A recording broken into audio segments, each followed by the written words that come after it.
Hello, everybody. Oh, I forgot to do this part. And hello, everybody. Hey, Welcome to Collateral Benefit on the Zeros Out Heroes podcast feed. My name is Mike Mercadal. With me, as always, is hey, it's Will Watkins.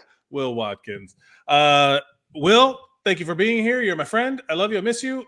We are separated by a country, and Yeah. that is a poetic way of describing the world right now, because every country is competing at the highest athletic levels in the Olympics. Are you watching the Olympics? Are you paying attention to elite athleticism that is happening now in the world? No. No? I have no free time. I have a job. Yeah. No. That is the thing where it's like I'm working all this like overtime at the moment Hmm. and I'm like, how do you find time to be the greatest in the world? And then I'm like, oh yeah, most of these sports are like rich people sports. So it's like, oh, I get it. I think at a certain point, I think a lot of it starts in school, right? Like track and field meets and different like school. Some schools like it truly is like the Olympics is just a showcase of like what happens when public school systems actually can work and have Yeah, yeah, yeah. extracurriculars and aren't no child left behind bullshit and all that stuff.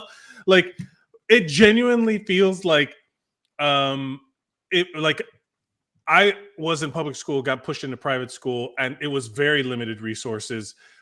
Like I played football, I was an athlete, and had I probably gone to a better school, maybe I would have had more of a path of progression ahead of me. Yeah. I guess that's how it works with all professional sports. The Olympics, of course, being an odd exception of amateur sports, like it's an amateur thing, where like you cannot do certain sports professionally and still compete on the Olympic level. But I wonder, like basically, like if we want to be better at the Olympics, we got to fund public schools athletics programs, and then by extension, defund the rest of the schools programs. Um, I do notice that, especially with like the Winter Olympics, where it'll be mm, something like, oh, this the Finnish team has been sponsored by the government, and they've been given all the best bobsleds and skis and whatever, and they've been granted the best coaches in the world, and blah blah blah. And from America, we have uh, some guy whose parents own a ski house in Aspen. right. It's It's not. literally It's not yeah. like, oh, from Compton. It's always some. It is a It's always privileged person's sport. rich I think, Americans versus yeah. social programs and everywhere else. I do think of the Olympics, the Winter Olympics, as the rich people Olympics more than the Summer Olympics, Yeah, yeah, because the Summer Olympics feel more pure to me, because it is literally like, here's a human body. How many flips can it do? How far can it throw this javelin? How fast can it run? How yeah, fast can it swim? It feels like they are. Of course, there's the ones with the horses and the guns and the things and a yeah, bow and yeah, arrow, but it does feel like the marquee sports for the Summer Olympics are a human body and its achievements. The yeah, Winter Olympics feels like, here's how good we are at playing with our toys, yeah, right? yeah, yeah, yeah. Like here's me, but it's like if they were running down the slopes in like sneakers, as opposed to like having bought, like, who can buy them best high performance skis, who Yeah. has the best bobsled aerodynamics. It's less about the individual than it is about the spirit of it feels more complete. Yeah, I because I think that. mean, you don't really need money to run. Well, that's what I'm saying. I feel like that is a more level Yeah, playing field, right? Like, yeah. You uh, ever see those like old stories from like the very first Olympics and the modern Olympics, where it's like some guy wore two different kinds of shoes because his other shoes were broken, and yeah, it's it's just some guy. Oh, I just wandered on the field, wanted to know if I could compete. or just like Jesse Owens running in essentially dress shoes. They're like literally leather soled dress shoes, and now there's like all these hyper synthetic, hyper light air injected with helium foam or whatever. Like, and meanwhile this guy is like doing it in like leather loafers. Yeah, And, yeah. oh yeah, I set world records in my Sunday dress shoes. You know, like, oh wow, okay. Like he just like showed up like, oh, that was today? Oh, yeah, I got shoes. Yeah. He's like running in his boxer shorts and a t-shirt, and he's like, it's like the fastest man alive. I do appreciate the Olympics. I do like watching the triumph of the human spirit. I do think that it is I think here's the thing. I think the Olympics kind of embody a little bit of what this podcast is all about, which welcome everybody to Collateral Benefit, where we talk about how if you improve one aspect of your life, be it mind, body, or community, it will have repercussions that improve other aspects of your life as well. So that it is you if you're always trying to do something good, it will make other things around you or in you good, or better. You know, like. And the Olympics, I don't know if you've seen like I think it's I saw this skater, because skateboarding is now an Olympic sport, Yeah. and he said there's 4 times when the world comes together. There's 4 times when the world comes together, and that's for space exploration, when they watch somebody land on the moon or something, war, what was the third one? And then the 4th one was the Olympics. Like they come together in times of like, these are the only times where the whole world is together. And it I think I've been on social media where now we have like a new just in the last 4 years, so, you know, I guess 8 years, because of 2020, because of the quarantine, we're getting like an insight into the humans, because they all have TikToks. Samsung gave everybody like next gen phones. Every Olympian got a Samsung flip phone, and they're all documenting the Olympics firsthand. And you're seeing like human beings just be, and a lot of these people are kids. They're like teenagers. They're just like, it's just, I appreciate it. I like that it shows the like social aspect of bringing cultures together, and you're kind of like forced to reckon with the idea that that human bodies look differently than you expect them to in what you're exposed to. Like what the peak athleticism of a certain sport is may not look what like peak aesthetic beauty is in pop culture.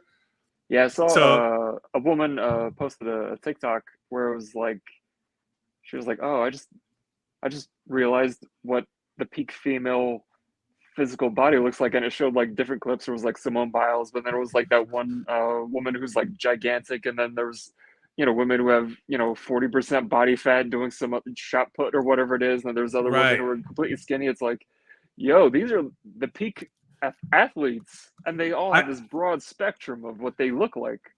I think it's been more known in terms of like, or more accepted in terms of like men, like male presenting people, because of like strongman competitions and wrestling, and just like a variety of times when you see a man doing something, like there's also like, you know, for every Steiner brother, that this guy Big Papa Pump, who's like he calls himself a genetic freak. You know, I don't know which steroid genetics is, but these guys are clearly like physical specimens. But then you go look at the strongman competitions that have been popular for years, and it's like these thick mountainous men that are not genuine, and like they're not they're not Schwarzenegger, they're not Rambo, they are just like what people probably would have looked like when they were defending their village, like what I imagine William Wallace actually looked like. You know what I mean? Like there's just like thick mountain men. Like there's a reason like all those strongman competitions they're either Scottish or like Swedish or Norwegian or something like that, like the mountain, like Hafthor Bjornsson, where it's like those games started when they were like, literally the games are lift these 5 different sized boulders. Right. Like Yes. that's the thing where it's like this is boulder weighs more than that boulder, and that boulder weighs, and it's just them just like lifting stuff, and it's like, oh yeah, that's just, they're big because they're big. Like Yeah. there's no they're not worried about their body fat percentage or whatever it is. It's just like, how strong can I get? And it's also like a testament to like what's important. Like, Yeah, what are your, like like lately, my wife and I, we've embraced what we need to be doing for our bodies, which is maintenance first, right? Which yeah, is like recovering from injury still. I keep, having issues with sciatica, like all those like complicated things where like stuff shoots down your legs and cramping and weird things. So they were like, what do you got to do? And it was literally core and butt exercises. Also, yeah. you were helping me. I've developed the knee valgus thing that you were Oh yeah, helping yeah, me with. yeah, Because of my back injury, like I'm compensating with different muscle groups and stuff. So it's like I'm trying to, like, that's my goal. Like when I go yeah, and I do my workouts, my goal is not to get big because that would be terrible for me. My yeah, goal is to strengthen my infrastructure, right? Like my support beams need welding back in yeah, place, that sort of thing. But if your fitness goals are to defend your village from invaders, or genuinely like hyper specialized where I have to throw this metal cannonball as far as I can for the yeah, glory of my country, then it changes literally every aspect of your physical workout, but also your like perception of what your physical body look, the ideal shape you want to be in. I'm sure, like pop culturally, you never see yourself represented as a shot putter. You yeah, never see that represented as like healthy. But meanwhile, you're like, I'm an elite athlete, bitch.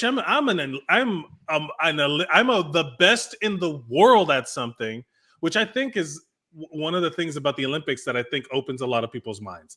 Like one of the ladies from the rugby team, Alana Mar. Have oh, you, that's what I'm talking about. Yeah, yeah, yeah. yeah.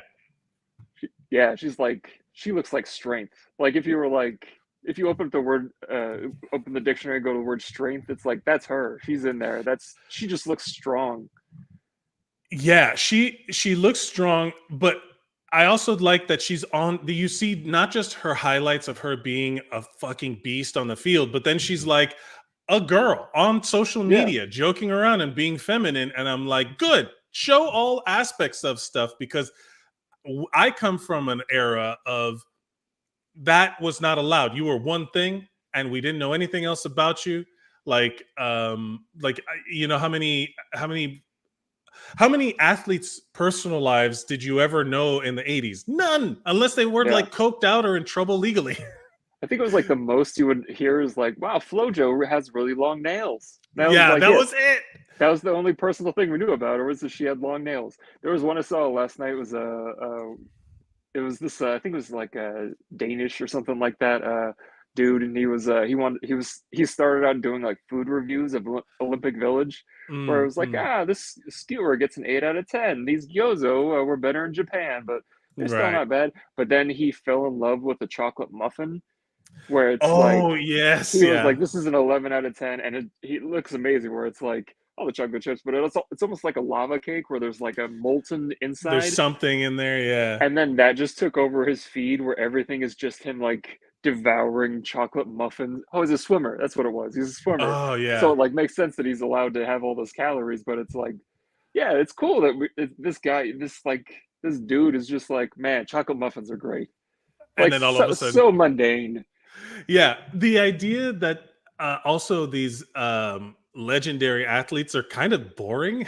They're Yeah, like, my whole life consists of eating and working out, and then they're like, do you have any interesting thoughts to share? No, no, not even, not one, not a one. I just want to row this canoe, and this. I just want to do that.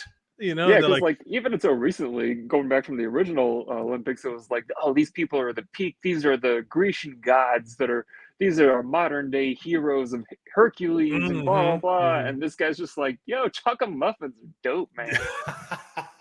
Like they expect him to have some philosophical insight, and you're just Yeah. like, me, the guy who's dedicated his life to throwing a spear and a discus, like throwing a discus for it, and it's like, I do wonder, like, that we are at the mercy of our genes a little bit in terms of like what sports we're good at. Look, we can't. I this isn't a happy thing, but also all of the bullshit that's come up with the trans right, the anti-trans people that are like, this woman who looks like a man and I'm like, hey, I don't think you know what women look like. That's why I'm highlighting how there are different shapes, and like to just general women, let alone trans women, where everybody kind of looks different. Like, I'm sorry you have such a narrow view of what life is like, but the Algerian boxer that is like, I don't know, like some corrupt organization was like, no, they tested, she tested poorly, or she has some genetic test. The I mean, IDA, which is like, it's a Russian corrupt, like Russian owned bullshit. Yeah, it's like one of the most corrupt sporting organizations in the world. Like they took the title away because the Russian lost, and they were like, well, she's disqualified, so the Russian wins now. Right. And then in this particular one, the Italian fighter straight up quits. She got punched, and it was like, I don't like that, getting punched. And then now there's like evidence of her having quit like a bunch of times. Like she just like will like get frustrated that she's losing or something. And then she's like, no, that's it. And then I didn't realize she was going to hit me that hard. Right. That was straight up her defense. And I was like, yo. Meanwhile, there's no proof that any of this is real. She's a woman, born a woman. She's lived as a woman. She's never done any proven steroids or anything to increase her testosterone.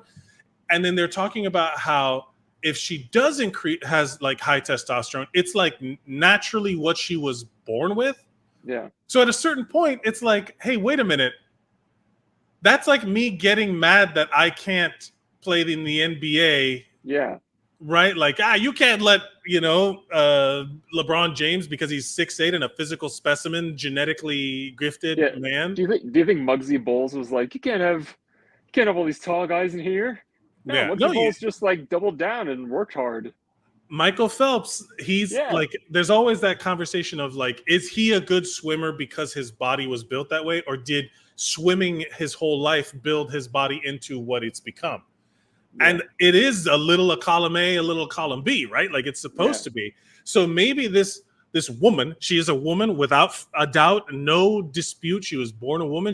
Suddenly all these people are super concerned with like, it's so weird that everybody's just concerned with everybody's genitals all the time. Like, just what are you talking about? It's so weird. I think if anybody wants to have comments about this woman, I think none of the people who are upset could point to Algeria on a map. That's fucking true. So maybe calm down about Algeria. Also, who gives fucks about Algeria? Just it's not. It's America. Not even about. Aren't you supposed to be cheering for your country in this thing? No, it's because it's. I look. I'm not going to speculate on why people are weird about their anti-trans agenda and what makes it so important for them to have pointed it out. Right, like that's the thing, is that like, this is not what this podcast is about in terms of things. This podcast is about whatever we want it to be about. It is about whatever we want it to be about. But like, we've been talking about also like mental health and like perspective and things. Yeah. And I've stayed away from as much political internet as much as I can. Mm-hmm. But I just, because of everything that's going on with the election and Kamala Harris and Trump and all these things, Kyle Rittenhouse, this piece of shit, he said that like in some statement, like, who is a peak athlete, by the way. He's a peak athlete, but that's not. No, we're not doing this. He's a piece of shit. He should be in prison. He should have gone to prison for murder. Yeah. But he was a media darling for the right wing, for the alt-right, for the gun nuts, for the Republicans. And then he said, oh, well, I'm probably not going to vote for Trump, blah, blah, blah. And then everybody was like, fuck you. And then they start saying, is Kyle Rittenhouse a psyop? Because he kind of looks like a woman. Is he a woman to portray it? And it's like they have one play. They have one play in the playbook, and it's always, I don't know if this person, this is a trans, and then it's like, so what? You know, like I'm not defending Kyle Rittenhouse, but what a dumb move. Like, who gives a shit? And also, like, recognizing corruption is not in their wheelhouse. You know what I mean? Like, so like for them to say, us, look, the IBA said it. You got to believe it, man. You know, and it's like, I think one of the reasons why they keep going to that trans people are evil or whatever it is because they've never met a trans person. Yeah, like, yeah. 90% of these people who are upset about trans people have never met a trans person, so it's all in their head of this like fictitious boogeyman or boogie woman, boogie they, a boogie them, a boogie them. That sounds like a cool name. That does sound like a fun party. Ooh, the boogie them, or like a band. Oh, who are you gonna go see? Oh, I'm gonna go see the Boogie Them. Oh, they rock, man! I love the Boogie Them. Yeah, they're opening up for Slender They. Slender They. This is great. This is the ultimate non-binary Lollapalooza. Speaking of which, Lollapalooza is also happening right now.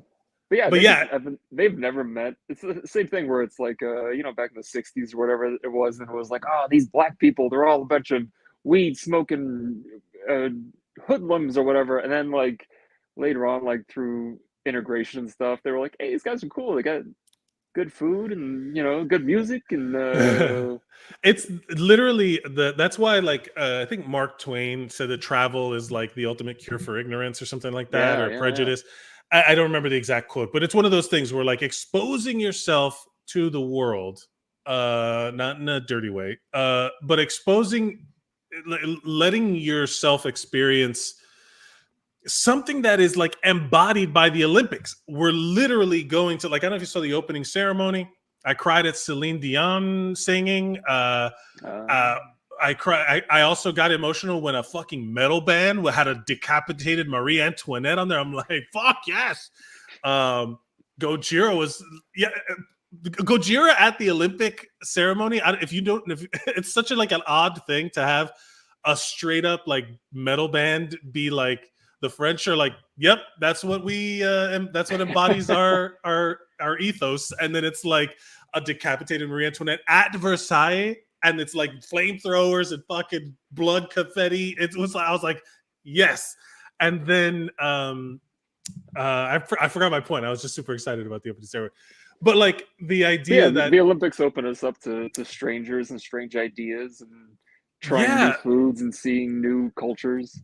But they had the boat parade, and then they had like everybody come out looking flied out, just dripped out in like their country's costumes and the like fashion and the uniform. And that's a chance to also kind of like have pride in your country, but not your government. Mm-hmm. Does that make sense? Like the people of your country siding with the cultural elements of your country. Like, I think it's unfair that having pride in your country has been hijacked by like the worst people. Yeah. Well, you know what I mean? I saw a thing where it's kind of taking a turn, where it's they're having like all these Kamala rallies, and there's like women out there who are just head to toe dressed in like American flags, like for Kamala, and they're like displaying their patriotism. They're like, we're taking it back, and it's like, hell yeah, do that. I mean, one of my favorite, one of the reasons why I love Captain America so much is because he's quit being Captain America when it was like, it was like with the government. So he was like, I don't want to be Captain America more if Richard Nixon is secretly the leader of the Serpent Society or whatever it is. But it's like, now it is the thing of like, Captain America doesn't work for the government. Captain America represents the American dream, not the American political system. Right. So it's like, oh yeah, I like it. I like how it's framed like that. Because it is true. Like, this is the country that I was born in, and I know, and people like my family emigrated to this country because of the quote unquote American dream. The more you learn about it, the more it is that ignorance is bliss kind of thing, where it's easy to see why the politically worst of us hold on to their like rudimentary kind of caveman beliefs so hard, because learning new things is like picking a scab, right? Like it is, you have all this hardened layer of belief that was maybe not, that it's really just kind of protecting you from actually healing and growing. Yeah. Where it's like, I like to peel back a belief that you thought was true. And even it can be benign stuff, like where you're like, when you learn something about like a movie, like in the making of, where you're like, oh, I didn't know that was fake. Oh, damn, I thought that was. And then you learn something was done in camera, and you're like, oh, this is making me think differently about the movie. And and that's just a movie. Like, I'm not even talking about like legitimate, like religious beliefs or something. Yeah. It's like you have to unlearn certain things, and that's always a difficult process. Accepting my age and learning that my workout goals are going to be different it's mentally difficult, because it grinds up against everything I've known and held on to in my life for so long, because I was younger. Yeah. So seeing all of this broken down is like always interesting. Whenever somebody's like, liberals aren't patriotic, or Democrats aren't patriotic, or or somebody will straight up like ask, are you proud to be an American? And I say, yeah, I am. I'm in the sense that I'm proud of how far we've come. Right. Where it's like, to take an optimistic turn on it, it's like, yeah, there's been a lot of atrocities America has done, is currently doing, and everything. But it's like, look how far we've come. Yeah. Like, we used to be slave owners, and we got rid of that. That was a good thing. Let's take pride in the fact that we got rid of slavery. Let's take pride in the fact that we got rid of Jim Crow. Let's take pride in the fact that women can vote now. Let's take pride in the fact that we are constantly improving, going to the idea that we strive for a more perfect union. Like, we're great. More perfect. What a great way to put it. Let's be more perfect. Yeah. Like, as great as we are, as perfect as we are, we can improve on that perfection, which is like a weird sentence to say, but it's the concept and the idea behind it, that we should strive to be better than we currently are. I'm not a literalist, like I don't believe in anything literally. I'm assuming like everything I've ever read in history, unless it is straight up saying like this is a chronicling of events, blah, blah, blah. And even then it's from a perspective, it's from someone's point of view. So when the Constitution says we the people, but it wasn't all the people, because the slaves weren't represented in that conversation. It's we the people in order to form a more perfect union. More perfect is a kind of an oxymoron. So it's meant to be like figurative. It's meant to be that what you just said, that ever striving to be ever better, which I think is a lot about what this show is about, where it's like, if we improve, that's the problem with my view with that's my problem with the Make America Great Again people or whatever. Like it's a backslide into a time that was worse. Objective, like it wasn't great. It's just more convenient for you because you're scared of progress. Don't let your fear hold the rest of us back. I'm sorry. If you don't want to go through the haunted house, wait outside. You know what I mean? You're not part of this. You know what I mean? Like, that's how I view the American political system, of people who want to take it back to something that isn't real, and they're using all of these. It's kind of, we'll leave it at that. We'll leave it at that. It's like we talked about, I think, the last episode of the prior one before that, where it's, some people like have so much anxiety about changing that they'd rather be with the devil they know, or that they're used to, even though it's 100%. not beneficial to them, than possibly do something different that may improve. So they're like, I would rather just sit here and dwell in darkness.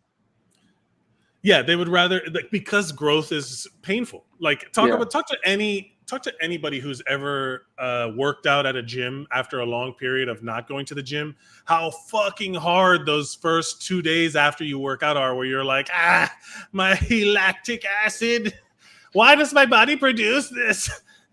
Like it is a nightmare to get back in the saddle. It is a nightmare to grow initially, but the reward is this kind of newfound, better, more perfect body, more perfect experience, more perfect existence. I was, let me share this here because I did see this and I thought it was great that somehow instead of saying as a treat, I've started using the phrase for morale. as if my body is a ship and its crew, and I, the captain, have to keep us in high spirits lest we suffer a mutiny in the coming days. And so I will eat this small block of fancy cheese for morale. I will take a break and drink some tea for morale. I will pick up that weird bug for morale. I'm not sure if it helps, but it does entertain me. And then someone responded and was like, Opie, I hope you know that this has changed my life and nearly eliminated my guilt over enjoying things. And I've delighted almost everyone I know with the phrase, leading a few of them to use it back to me. Anyway, just letting you know that for a little sparkle, that about this little sparkle of wonder for morale. Yeah, this is dope. I like this. For morale. So this is kind of this is transitioning into something that I wanted to talk about also, because my wife and I are really focused on our diet in these last couple of weeks, where we're not 15, we're not teenagers, we're not in our 20s anymore, so we're focused on cholesterol things. We're your blood sugar, all these things you have to think about. And of course, for me, losing weight is literally a weight off my spine. So it's like, let's focus on these things through diet. And I was a subscriber to the belief in a cheat day. And my wife was like, did not like, she's like, I don't want to do cheat day. I don't want to do cheat day. And then she would bring up the conversation of like, oh, because it makes me feel like I'm doing something wrong. So we changed, literally have done nothing but change the name to Food Fest Day, where we're going to celebrate the hard work we've done throughout the week with a little food fest. And it'll be, a meal or a treat or, some sweet, something that we can't have. She's been even better than I have, because at work I end up like cheating a little bit because I'm working nights when my willpower is nothing. Yeah. But yeah, like we're just changing the name of the label that we put on it for the day that we can maybe splurge and enjoy something that we've been looking forward to. I don't know if it's right or wrong psychologically, but it has absolutely changed the vibe on it completely. Yeah, I think a lot of people are abandoning the idea of cheat days or cheat meals. Like I did it a while ago, where I never had a cheat day, but I would do the 80-20 diet, where it's like 80% is good food and then 20% is fun food, where it's like, it's not like, but in context, it's like 20% of your food is cheat meals. So it's just like, hey, this is fun food. This is not, there's nothing wrong with this. It's okay to eat fun things, because this is life. What are you going to spend the rest of your life punishing yourself with this torment? Like, no, life is meant to be enjoyed. Like, enjoy the food. And I struggle with that because of my tendencies to binge of everything. Like I get that hyperfixation on something. I'm like, guess what? I'm eating ice cream. That means I'm going to eat ice cream every day this week, and I'm going to eat a gallon of it every night, and I'm going to get obsessed with that. I want ice cream. Who gives a shit? And then afterwards, I'm like, I should have given a shit. Oh no, like it's like, and just to remove the guilt of these foods, I'm still going to eat them. I just, for me, having a cheat day, whatever, the language didn't really affect me, because I read the book in bigger context that the diet I'm doing on is based out of. Yeah. So I knew the bigger context, but I completely understood when my wife was like, it feels bad. And I'm like, okay, let's change nothing but the language and see what happens. And boom, immediately it changed the whole vibe. We're like looking forward to it now. It's become this kind of like a beacon of light when we're struggling, when we're trying to stay clean and do our eat our chicken and vegetables and eat our broccoli, and then we have this kind of beacon of like, well, let's save it for this one day, and we don't have to. And that's how it helps me. I wish I had the willpower to not do cheat days. But we'll get there. It's we will become more perfect. I'm the opposite, where if I was like, all right, this Sunday, I'm going to go hog wild and just the entire day eat whatever I want, that would transfer into 2 days. Because I know I would order so much food or make so much food that I would have leftovers. And then the leftovers would turn into a second day of that. and it's just it would then snowball into, oh, it's been a week and I'm still eating meatball Pasta. subs and Yeah. pasta and all this stuff. A So it's big, like, because all I right, if don't I know how. Yeah, good. no, it's I mean it's I think one of the viewers mentioned this too. This is something I do where a lot of the times if I get something that's quote unquote bad or high calorie, whatever it is, as a single serving, where it's like I'm not going to get an entire thing of Oreos. I'll just get one really good chocolate chip cookie or whatever it is. Right. Like, so I have it this one meal and then that's it. That is what I'm trying to institute in my family, in my life. There is nothing non-diet, good in the house. Any bad thing we have to leave to go get, which is usually at a restaurant. You do a single serving, whatever. We do Yeah. not bring. If we do go, it'll be like in the middle of the day, and also on Food Fest day, we plan a outdoor activity like a hike, Oh or yeah. like we still burning calories. We can't not do that. We've been going to the gym pretty much every day, or I've been doing my PT stuff when I at work. People are like, Yeah, "What are yeah. you doing?" I'm like, they're doing squats at my desk, and they're like, "What are you doing?" I'm doing this. It was such a weird exercise where I have to do bridges, where I have to do like like the Oh, the glute lower back bridges. glute bridges, Yeah, and yeah. I'm like, so I just put my shoulders in the seat of my chair, and I'm basically just air humping, and they're like, "What are you doing?" And I'm like, "This is for my PT. This is for my well-being." Don't look. Oh, It's why do like, you have Juvenile playing in the background then? huh? Oh. Because I want to back that ass up. It's not, girl, you look good. What you back that? No. Mike, you look good. What you back that ass up? Also, side benefit of all of the PT that I've been doing, my butt is getting rock hard. Nice. There's a Nice. solid glute building underneath the fat that's there. I'm like, hey, I'm gonna start twerking soon. Start wobble with it. Like I'm gonna start, being able to do it, and at least until my hip snaps my back and then I fall to the ground. I recently split the seam in some dress pants, Hmm. and so I had to Humble get some brag. humble brag, and so I went to I had to get fitted by a tailor, and he's doing the whole thing, and he goes, "All right, you're technically a 34, but I'm gonna make you a 36 in the waist." Because this is your tailored pants, and the tailored pants get snug in the leg, and I'm gonna give you. He was basically saying you have a fat ass, Yeah. so he was like, "You're gonna have to wear a belt, but it's gonna fit better everywhere else." And I was like, "Cool, man, Yes. thanks." Yeah. That happened to straight up. So I had to go do work on a show down in Miami, and I had to go to a fitting because it was period, and so I had to wear like these pants, and then I'm like, I walked in, and I am a large man, like there's no. They were like, oh wow, and so they started like looking for clothes for me, which a lot of these wardrobe departments don't necessarily have like a variety of sizes. They have the most average sizes, but they found some pants that they were like kind of fit me, and then all of a sudden I went to go put them on, and I was like, I can't get them past the leg, and they're like, wow, you have remarkably beefy thighs, and I'm like, thank you. Oh, beefy thighs. It's like a clinical diagnosis where they're like flipped. Yeah. They're like, hey, He's got a I'm case afraid of to the beefy thighs. I'm afraid to tell you, you've been diagnosed with beefy thighs. But it was genuinely like, it was like, I was like, oh no, I'm fat. But it was more because the pants fit around the waist. I was like, oh, it's not Yeah. fat. It's that my thighs are too powerful to be contained by pants.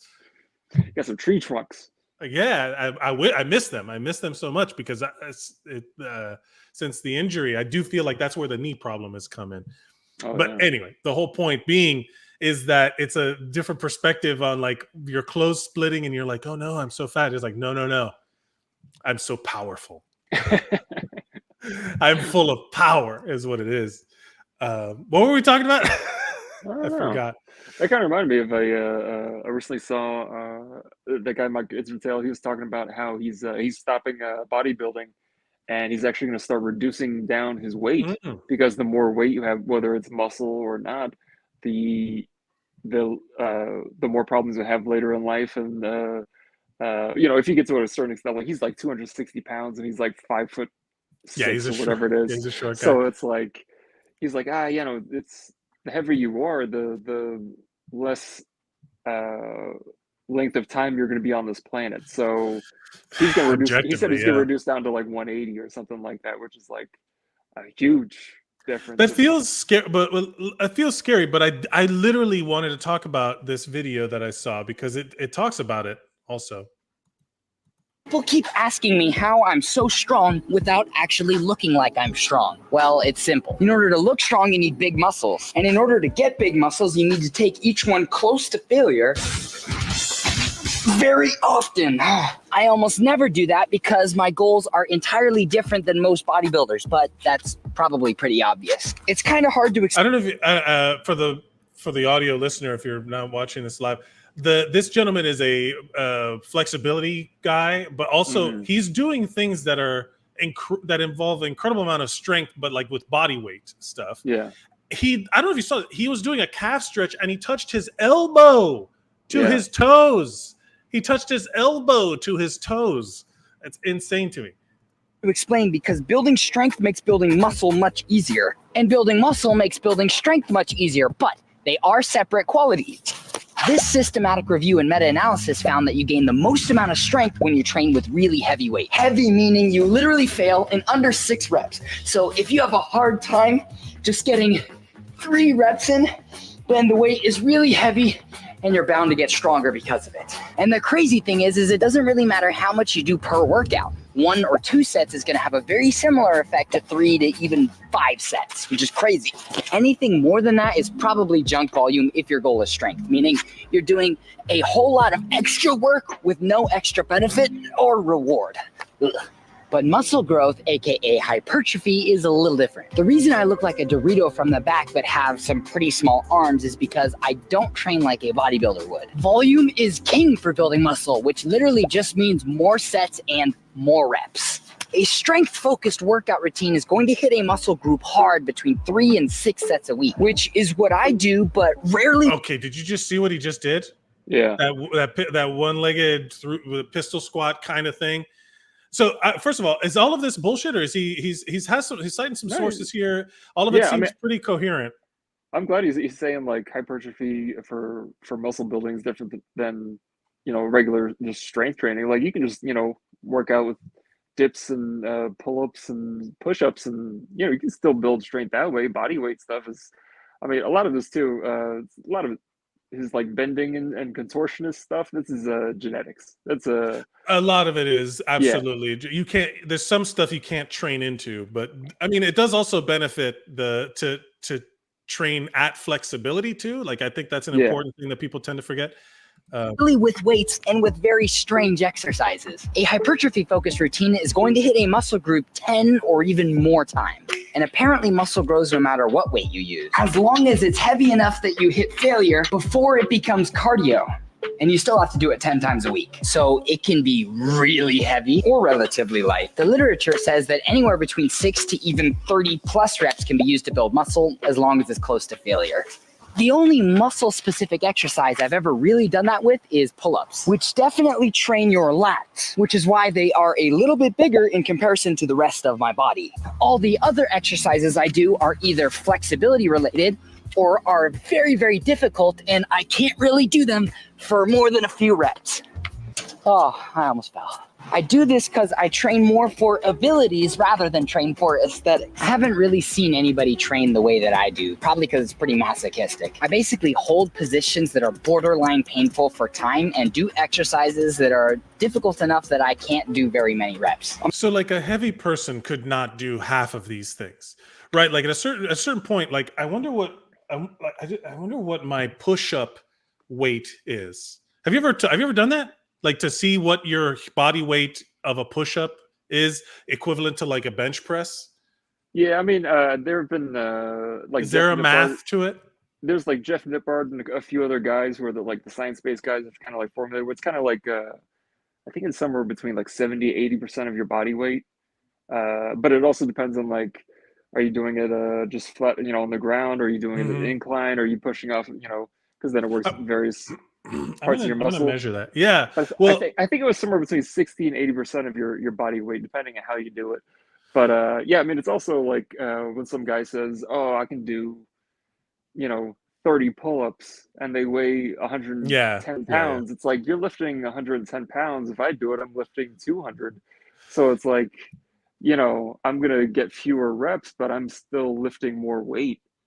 Now, so my question when I was watching this video, this is Movement by David, by the way. I'm not sure if that's the name of the account.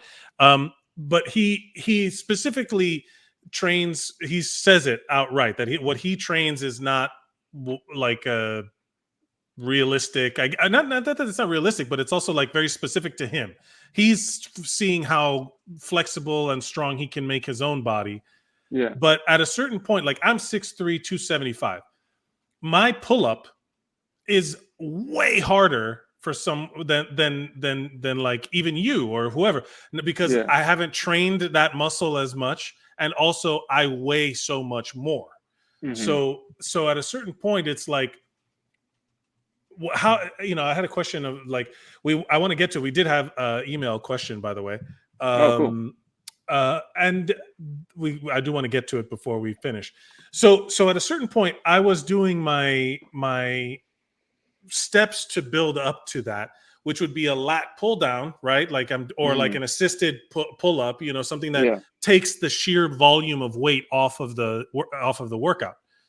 But that at a certain point is going to build the muscle, which will also weigh more. You know what I mean? Like it's like it'll increase the load. So at a certain point, does body weight working out, like working out with just body weight, there has to be a plateau, right? Where you get to a size that you can no longer get past, right? Yeah, because of progressive overload, you have to constantly introduce new stimulus to grow a muscle, to grow strength, which is why, like, for instance, a plank, people are like, oh, I can do 5-minute plank, or they have those competitions where some guy does a plank for 2 hours. It's like, if you can do a plank for more than 60 seconds, you need to change it up. Really? Like 60, where it's like 60-second plank is like all you need. After that, you need to start doing like, if you're doing a plank, you can do like shoulder touches, because then you're like twisting your a little core bit, a bit. Or you could do mountain climbers, or like do one shoulder at a time. You can do that. You can start, and then if you wanted to, you could put a backpack on your back fill it with some weights. Dude, I am physically convulsing at like 10 or 15 seconds. Like, it's like, these people who hold those planks for so long are frightening. It's like, so, because I've been doing a lot of the core working out and doing all that stuff. I have to also be careful not to strain my back while I'm building the support on it. So I'm using like a exercise ball to do crunches on the ball. Oh, nice. So that it kind of keeps the support there. And then I went to go like get up off the ball, and it was like, and it is, if I were to weigh less, everything I do would be easier. Everything. Oh, yeah. Your whole existence gets easier if you weigh less, while maintaining muscle mass. I guess that's what this guy is getting at, really. Yeah, I'm definitely not a bodybuilder, and I'm definitely not a power lifter. I treat my stretching like a bodybuilder treats training, which is to say lots of sets and lots of reps, or in this case, seconds held. And I treat calisthenics, which is bodyweight training, like a power lifter, which means low sets, low reps, but a very high intensity. So pound for pound, I'm probably stronger than the average person, and I'm definitely more flexible. Do me a favor and don't be that one person that bashes on one way of training or another. My way of training would probably not be best if you wanted to be a professional bodybuilder. And you don't need amazing shoulder mobility to have an amazing life. We all have different... Wow, that was a good one. He just did a full rotation through his shoulders using only his shoulders. Yeah. I do. So yeah, we're not going to watch the rest of this. But I do enjoy that he has mentioned the don't bash one way of training over another, which is kind of interesting that Dr. Mike, that guy you're a fan of, is like saying, I have to change something up for me. I have to accept a new way of working out. That open-mindedness is kind of like I guess the focus of today's episode, right? Like Yeah. The Olympics, opening your mind to other sports, other trainings, other disciplines, other countries, cultures, the like versatility of training in different environments, where like people who train in like the mountains will always have higher oxygen levels than someone at a lower level. So Yeah. hey man, if you're a long distance runner, go run in the Rockies. You're gonna run better at sea level, you know. So I'm glad, it's just kind of came up organically, but this is one of my favorite like things I saw this week of training for different goals. Yeah. I mean, it's the, like he said, he's stronger than most people or whatever it is, but it's also, strength is subjective, where it's like, you know, a strong man is strong, a bodybuilder is strong, but a swimmer is also strong. And it's kind of like absolutely the thing of like, if you judged a fish by their ability to fly or whatever it was, you know, right. But the fish is, very good at what it does. The bird is really good at what it does, you know. And like we talked about before, with the different athletes have different body types, and you know, somebody who's very light and tiny, like Simone Biles is like a tiny little thing. Yeah. And she has packed so much muscle onto her body. Like she's like a French bulldog, where it's just like so much muscle in a small container, and she's able to do these amazing flips and stuff.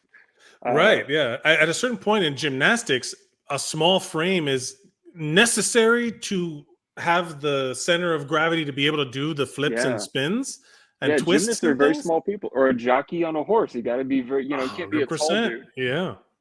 Poor horse. So, yeah. All that is very subjective, but like you said, seeing the Olympics, you get to see different athletes and what their strengths and weaknesses are, and it kind of goes along with the idea of like who we are as a society, where it's like some people are really good at math. Let's have them be in charge of the economy. Some people are really good at science. Let's have them be doctors to heal us. Some people are really good at defense or whatever it is. Some people strategy, whatever it is. Have them go in the military. So it's that's what a society is everybody has their strengths and they come together to fill in each other's weaknesses. That's the ideal. That's the goal. So, I'm trying to figure out how we can fit all. We'll fit it all into our categories at the end. The email. So I received a message online, and then I received an email, and so I won't read it verbatim. But what basically verbatim it says, "Have you heard about your car's extended warranty?" Yeah, it's like it's a penis pills, whatever. No, that this person. They are a friend of mine. They're concerned about, they've reached the limits of their home working out and they want to go to a gym, but they don't necessarily know how to start the gym because they get overwhelmed by the options. Mm-hmm. So they wanted to know, what is our recommendation for starting, like which machines will, like depending on their workout goals, because I asked them that as well, where like, what's your goal? They're like, well, the classic, this was a lady, the classic, working out there to look more aesthetic, but they also want to feel stronger. Mm-hmm. And they're like working out, kind of inspired by the Olympics, but to work out for strength, but also like aesthetics and things like that. And I even asked her, I was like, is the gym what you want to do? Because maybe there's like Pilates or something else that is an option. But for the sake of our show, which is like kind of a change of like perspective on gym culture, going to the gym does feel like the biggest hurdle for a lot of people. Getting there, physically showing up. What is your, like, for somebody who is absolutely starting from day one gym, what is their, how much time should they spend there? What should they be doing in terms of machines or free weights or a class, or like, what is your perspective on that? I think if you're going by yourself, if you're not going to hire a personal trainer or anything like that, if you're going by yourself, slow is, especially if you feel like you're going to be intimidated, slower is better. Where it's I've told people, if the 21 days to start a habit thing, where they're like, every time I've gone to the gym, I always fall off. Where it's like, hey man, go to the gym just use the bathroom and leave. Just get yourself Interesting. acclimated to the environment. And it's like, when you go there, don't worry about trying out all the new machines. I mean, definitely if you see something that looks cool and you want to learn how to do it, do it. But I mean, the easiest way to do it for strength training, grab some dumbbells, do 3 sets of 12. Grab a pair of weights that you could do 12 repetitions, three different times. Whether that's, if you just want to do some curls, if you want to do some squats, if you want to do some bench press, do the easy stuff to start out. Right. And then maybe take a stroll over by the machines. And, the chest press machine is pretty simple to use. All you got to do is that. Right. And then go very low weight. And then right. every single time, maybe try out one more machine that you haven't tried out last time. I do like the idea of just being there, physically present is go use the bathroom and leave is very funny to me. But you're not wrong, because Terry Crews has said kind of the same thing. Terry Crews, actor, he's a host on America's Got Talent, but that guy has done everything, man. He plays the flute, he draws, he was a break dancer, he's just like all of these things, but he is a big jack dude. His thing was that he loves being at the gym, but he says just show up and be there. Even if you just show up and read a book, at some point, if you do that enough, fitness will accidentally happen. Yeah. Like you're just unintentionally will be like, well, I'm here. I might as well, let me go sit at this machine and do the machine bench or whatever. This is actually some advice I gave. Somebody had asked me a very similar question, and I just remembered it now. But they said, I'm kind of intimidated by go to the gym. I don't really know what to do there. And I said, what you do is just go on a treadmill, put it to the lowest setting, put your iPad up on the little thing there, and just watch TV, watch a movie, and just like casually walk on the treadmill. And then maybe next time you do a little jog or whatever it is, and the time after that, play with some weights or whatever. But it's starting the physical presence, I think is also great. I also have this other video to check, like, because there are people, that was one of the complaints, but like a concern of like, I don't want to look dumb at the gym. And I'm like, everybody looks dumb at the gym. We're doing dumb things. We are replacing the need to hunt for and farm our food with this activity. You understand? Like, it looks silly because it is kind of silly what we're doing in there. You know what I mean? It is kind of dumb. And even to that point where it's like, oh, everybody looked dumb when they started. Everybody continues to look dumb because there are like new techniques and exercises that are like invented. Where like recently I saw one where it was like instead of doing like a bicep curl with dumbbells when you're like seated upright, but it's actually, if you put the thing actually down flat, you can get a greater range of motion. If you have the dumbbell on the floor and then lift it up that way, you can get a fuller range. Moment of rest. You get more tension on the entire bicep on both heads as you're lifting. I was like, I got to try this. I don't want to look dumb at the gym, but it's like, it looks weird, but it's like, it's almost like I'm back where I started, where it's like, I don't know how to do this exercise. So even if there were people who have been going to the gym for 20 plus years who are like, I don't want to look dumb. Like, we're all in the same boat here. Also, have you seen the faces you make when you exert yourself? Everybody makes good. I am a duck lips person. I realized I am a scrunched up face person. There are the, like the Arnold. Everybody looks dumb. Just enjoy it. Enjoy the process. Don't be disruptive. But who cares if you look dumb? You know what I mean? And I saw this, and it was very cute, and I wanted to share. Oh, yeah. I love this. I've been going to the gym for 3 days now for the first time ever, because I always thought it would be scary, and no one told me it has the exact same energy as when you go to a club bathroom, and there are a lot of drunk girls there, and they're like, "You're so beautiful. No, you're so beautiful. Oh my God, you look so good in my lipstick. Let me put it on you." That's what the gym is like. And there are a bunch of big muscly dudes there. Scary, right? No, because as soon as they're done lifting the weights, they all go over to the mirror together and they make these muscle poses.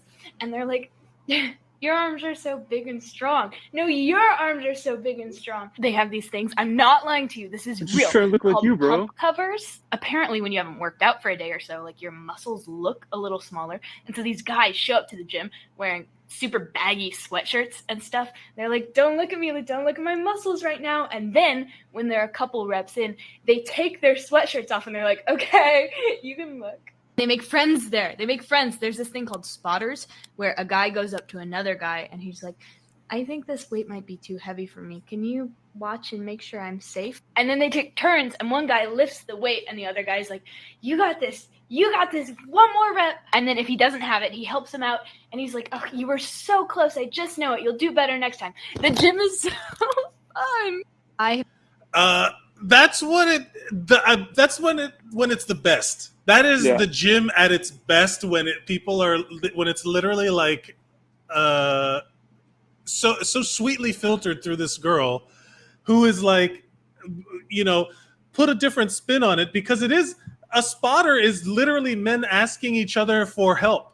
Yeah. And encouraging each other to succeed. Like all of these little things that when you change, again, Food Fest Day is a change on the thing for morale. The approach mentally of what it means to go to the gym and be like, hi, can you, like people, it's so different than how it used to be portrayed that I think it's like so much more fun for it to be this way now. Yeah. Granted, there's still some remnants of shitty behavior and that's just humanity. But for most of it, it's genuinely kind of like if you go at it with that mentality of like, my pump cover because I'm ashamed that now I don't have the pump that I normally have, and then I reveal the pump. It's so cute. Like, it's so adorable. And then when you think about it that way, you're like, oh, yeah, we are kind of adorable, when we're trying to improve ourselves, Yeah, I think gym culture is, even back when it was at its worst, it wasn't as bad as they say it was. Like, it was never one of those, was, like, yeah. Yeah, like there are certain places, the yelling and the screaming can be intimidating and that kind of thing. But like for the most part, everybody was like, they would go out for even the most biggest competitors, Arnold Schwarzenegger and Lou Ferrigno, and they would try to sabotage each other behind the scenes at the bodybuilding competitions. They still went out and ate pie together. Like they bonded together, and it's a very unique thing to go through that experience together. And man, there's so many times I'll be at the gym. This has happened innumerable times, but like little old ladies will come up to me and be like, hey, can you explain what that exercise you're doing is? And it's like, absolutely. And I've seen it happen to other people as well, where somebody would come up, hey, can you teach me how to do that? And it's like we want to tell how to do things. We want to give you a better life. Yeah, and not only that, like, do you know how good it feels to share knowledge with someone? Yeah, like, genuinely, it is such a compliment. Says, hey, I like what you did. Can you teach me how to do it? It's a compliment. Like, what a compliment that is. And to the point where, like, and even then when your approach to it can also diffuse a lot of weird energy. Because even at my gym, which is in my apartment complex, it's not a big gym, I was doing some like shrugs. I have a back and neck injuries. I have neck problems. So I was doing anything to build stuff, right? And some guy, I was doing actually like rows, the what is this? Upright rows. Yeah, upright rows. I was doing it at the cable machine, and the guy was like, I've never seen that exercise translate into real life. What are you doing that exercise for? Like, kind of douchey. And I was like, oh, I had a neck injury, and I'm trying to strengthen, like the muscles around my neck. And he's like, oh. And I'm like, yeah, motherfucker, there's other reasons to do stuff. Your approach was wrong. And he's like, yeah, no. And also, like, anytime you lift anything off the ground, if you're going to be doing any kind of like this motion is pretty common in general life. When I have to pick something up, I don't want to be. And then he was like, oh, okay, yeah, no. And I was like, what? And I was like, what exercise are you going to be doing today? And he was like, oh, well, I'm just going to work out my arms a little bit. I was like, well, your arms are attached to your core, so it doesn't matter really how strong you isolate your arms. Your arms isolated will not have as much strength. So you kind of have to incorporate the shoulder, incorporate the chest, incorporate the back, because your arm is not floating freely. It is connected to your body, which is connected to your legs, which is connected to the ground, which is connected to, like all of that. If you want to talk about functional reasons to work out, that, and you're just going to do a bicep workout, then that is a aesthetic reason to work out. So it was like a conversation that went from like, what are you doing that for, to, oh yeah, maybe you should do this, and oh, this is a good, oh yeah, okay. It was like, oh, are you finding yourself with a lot of shoulder pain? Yeah, because you're not incorporating strengthening the foundation of your arm. And he's like, oh yeah, that's true, yeah. And also, fuck you, man. Yeah. There was one time a few years ago, it was probably like 10 years ago now, but it was at the gym, and I was working out, and there was a woman on the treadmill, and she was an overweight woman, and she was profusely sweating. She was getting a good workout in, and I was just minding my own business, and this dude came over. I was like, you check out this fucking fat bitch over here. And I was like, I was in the kind of mental state that I am now, where it was like, I was like trying to figure out the best words to annihilate this guy. Yeah. This other gym guy came over and was just like, hey, that's not cool, man. She's working very hard. You should appreciate the work she's putting in. She's putting in the work. That's why she's here. That's why she's here. She's doing good stuff. And the guy was like, oh yeah, I guess you're right, man. And I was like, oh, that's how you handle the situation. You don't tell the guy to go fuck yourself, get the fuck out of here. What are you doing? It's like, hey, this is what the gym is. This is the culture we've created. We are very, we're all inclusive here. We encourage everybody. And this guy came in, like, I had never seen that guy before. He was just some dude who thought this is what the gym was. Yeah. So it's like, some people think the gym is that, so they want to contribute to that toxic culture. Some people think the gym is that, and they don't want to go to the gym. They're intimidated by it. But the truth of the thing is, there are more people like me and that other dude than there are that like douchebag. And we're going to turn that douchebag into a good person the same way that woman on the treadmill is going to turn herself into a more healthy person. So it's like, it's all health, whether it's mental or physical.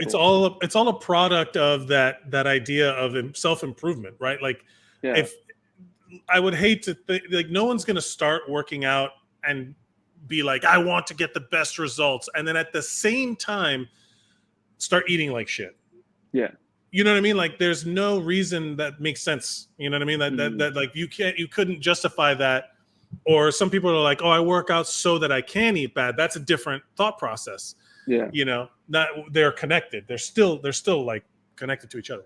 Anyway, well, we're going to wrap the episode today up, but that is the goal of this, to answer this viewer's question, which you can also email us at zerosonheroes@gmail.com. If you have a question, you can have it read on the air anonymously, like we just did. And also to anything that you're doing, if you see this in the future and you want to share anything that you're doing to improve your life, to provide your life with benefit and the collateral benefit thereof, send it there, zerosonheroes@gmail.com. Start by presence alone is enough. And planning a time when you can just be there. And I'm a big believer in like routine. So like, hey man, even if it's just every Monday, or leave work and just go to pass by the route, change your route home. If you're gonna leave work, and change your route home so that it becomes normal for you to pass by it every day. Change your start there, even if that's where you start. And then once you get in the gym, don't be afraid. Don't be afraid to ask questions. Don't be afraid to look dumb. We all look dumb. Afraid. You're doing somebody a favor by asking them a question. You're going to make their day by asking them a question. Yeah. So ask questions. Ask questions, and ask questions that are going to not just general like, oh, what do I do? Be like, I would like to do this. What is your suggestion? And even in like the psychological circles, like, you ingratiate yourself by asking for help more than by offering help. Is that, you ever heard that? That if someone is like, hey, can you help me out with something? Boom, immediately you're forming some sort of connection, some form of like bond where you trust them. I'm showing you that I trust you. I'm showing you that I'm looking for your expertise, and I respect you. You're giving the other person value. Yeah. And once you get into the actual physical fitness side of things, it becomes a kind of introspective thing of like, what is it that I want my body to be able to do better.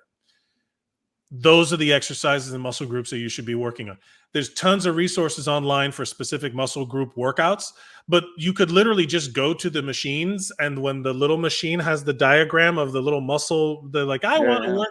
That's the butt one. That's the thigh one. And then just do that for a couple sets and see how you feel. Weight at this point does not matter. Just get your body used to the motions. Yeah. And then, like you said, 3 sets of 12. And even if you're not huffing and puffing, that's not the point. Yeah. Getting your body used to the motions and all that stuff will then teach you where your baseline is. And then once you know that, then you can start getting more specific, asking more specific questions, maybe working out with people whose goals align with yours. You meet them at the gym. In this way, I think it sums up our kind of ethos on the show. Mind, body, community. For your body already, you're absolutely doing something to improve. Your muscles are moving, your blood is flowing, you're changing, you're organizing your motions to strengthen yourself, to do anything beneficial for your body. You're already setting yourself on that path, but you're also setting yourself on that path mentally, building that structure, building that, okay, I'm going to be here every other day. I'm going to Monday, Wednesday, Friday. I'm just going to go. And whatever I do, but I'm going to be there. Mentally, you're building a routine, because bad habits happen accidentally. Good habits are hard work, Yeah. So now you're building that. And then in terms of community, if you go at a time when there's other people at the gym, I'm sure there's plenty of people there who, if you genuinely ask for help, or if there's somebody who seems like they know what they're doing on the machine, that you're like, hi, I'm sorry, I would like to use this machine, but I don't know how to use it. Can you help me? I've never seen somebody say no. Yeah. Yeah, I don't think so. No. I mean, if they're like mid set, maybe maybe not. They're on like 4 of 15. They're like, maybe wait a little bit. Yeah, the bar is like rolling up onto their throat, and you're just like, hi, can you tell me how it's like, give me a minute. and also that mindset of that girl talking about how like that viewpoint of, look how fun it is. Like it's such good vibes because everybody's so cute. What a great mentality to have going into something that could be daunting, realistically. I like that for our body, our mind, and our community. We're crushing all of them in one little process of initiating your gym experience. Yeah, exactly. I like it. Is there anything, Will, that you're focused on for this week for yourself individually? Ooh, I'm gonna try to get some sleep. My sleep's been off this week, and the older you get, the more important sleep is. So get that full night of sleep, whatever it is, whether it's 6 to 8 hours, or whatever they say, 6 to 9 hours, one of those. Yeah. Whatever your body naturally needs, try to get that. That feels like a great goal. Being on a night shift, become obsessive with sleep, and the last couple shifts have been rough. I take magnesium now, which I recommend, and that has helped my sleep a bunch. And also sleep hygiene, like your phone, blue light, like getting all of that out of your face for an hour before going to sleep. Even if it's literally just staring at a blank wall, it's better for your sleep than looking at a dimmed phone. So that's my I think my body goal is to stick with the diet. I mean, that's been a big deal, because that I have not seen weight loss benefit yet, but I feel so much tighter in the PT workout. So I'm really going to focus on the physical therapy aspect of my exercises, and really try and work on the form and building the muscles to kind of restructure my strength to give me my foundation back, because that's what it feels like is missing. How about your mind? Well, sleep will go a lot will do a lot for the mind as well. Yeah. Mind is setting intentions. setting intentions, and like today we're gonna go to see the waterfalls in Central Park, and so that'll be nice, calming running water, greenery. Seeking a soothing environment. Yeah. Yeah, I'm with you. That's mine too. I'll steal it from you. All right. But Come not to only Central that, Park. I'm going in October. Are you? I'm going back to friends Brendan and John are getting married, and Hey. we're going to be going in October. I forgot the exact days, but it's a Columbus Day weekend somewhere in there. We will notify. Son of a bitch. Yeah. Son of a bitch. I'm actually going to California Columbus Day weekend. Get out! We're crossing paths. We're gonna be crossing paths in the sky. Yeah, we're gonna go to funny. We're gonna go to Disneyland for our anniversary. No, that's so funny. Oh, have you ever been to Disneyland? No. Has your wife? No. Oh, okay. She used to work at Disney World, so it's like it has to be done. That's like that. Yeah, that's like seeing the motherland or whatever. It's like the first one. Yeah, it's funny though because everybody's like Disney World is like so much better, so it's gonna like pale in comparison. But I'm like, they got Adventures Campus. That's fine. I will say honestly, I think for you and me, the California Adventure Park is. I don't know if I might prefer it because I will take Magic Kingdom over Disneyland, but I will take California Adventure over Disneyland as well. Oh, wow. It was which one has the Indiana Jones ride? I think Disneyland. All right, cool. I think Disneyland. Right. But California Adventure has the like Pixar area. Oh, yeah. It has Avengers Campus and it has the Cars Land, which the Cars ride was awesome. It's going to be a lot of fun. But like this is also a mental thing. We each have plans in the future to look forward to. Yeah. That is a huge mental. Make plans, even if you cancel them, even if you have to cancel them. Make plans. I think that is a good, solid mental goal. Of like, don't let shit happen. Make shit happen. Like if you want to do something, put it in the calendar. Find out where the address is. Put all of it there for you, so that you can have it to look forward to. Even if you cancel it, there is that. Well, if you don't cancel it, you went and you did a thing. How fun! If you do cancel it, well, work on it for next time. But I do love the idea of making plans. I think I'm going to make that my mental goal. How funny is that, though, that you're going to be in New York, I'm going to be in LA. We're just switching places. We're just literally switching places. This is so stupid. And as for community, I will say, in terms of making plans, make plans with others. Yeah. Make plans that involve other people, like that you will either meet for the first time or friends that you can plan a dinner party or do something, even if it's just order a pizza or if it's going to a restaurant. Something silly and frivolous and trivial, like starting a podcast every Sunday or something, do something like that. Be real, man. Be real dweeby about it. Hey, look, the dweebier, the better. What about you? As far as community goes, I do like the one for you where be the approachable dude at the gym. Yeah. Be the safe. I actually, maybe that is my thing because because literally today I was at the gym and I was doing my I was doing that, and then your haka face, and then I saw one of my gym buddies is always at the gym at the same time. He's older dude, and I saw him. I was like, "Hey, how's it going?" And then like the shift was like, yeah. And I was like, "Oh yeah, man, I do look kind of mean when I'm." Yeah, so I think maybe I'll try to be more approachable. I dig it. Absolutely. Admirable goals to be the approachable gym bro. Be a bro. Yeah. Be a bro. Not in the way that it's been co-opted by the dickheads. Those are not bros, those are dicks. Be a bro.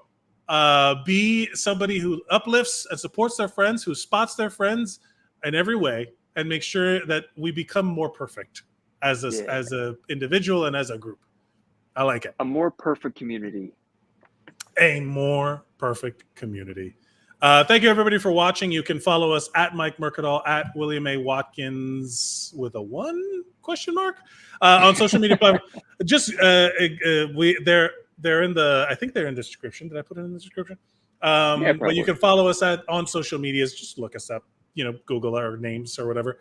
You can email us at zerosandheroes@gmail.com, and we can answer your questions like we did today. And if you're improving your life in some way, we want to know about it. We love good news. We love hearing about how things are going well. That's the best. Yeah. Go support pick a random country in the Olympics that is like a smaller, lesser known country, and root for their athletes. That's like Botswana. St. Lucia won their first gold medal. Dude, I got emotional at Guatemala won their first gold medal in a sport, and the lady was so full of pride. Oh, how fun! What a joy to see people like reaching like goals and succeeding. Yeah, the Filipino weightlifter won the first gold medal for the Philippines. First gold medal for the Philippines. I love it. I love that. I love that vibe. That's the vibe I'm bringing to the rest of the year. As just supporting everybody for their big firsts. I love it. Thank you, everybody, for watching Collateral Benefit, Zeros on Heroes podcast feed. You can listen to this. You can watch us live on Facebook, YouTube, Twitch. And thank you, everybody, for watching. Hey, Will, looking good. Hey, just trying to look like you, brother. Just trying to look like you. Remember to go out and be heroic.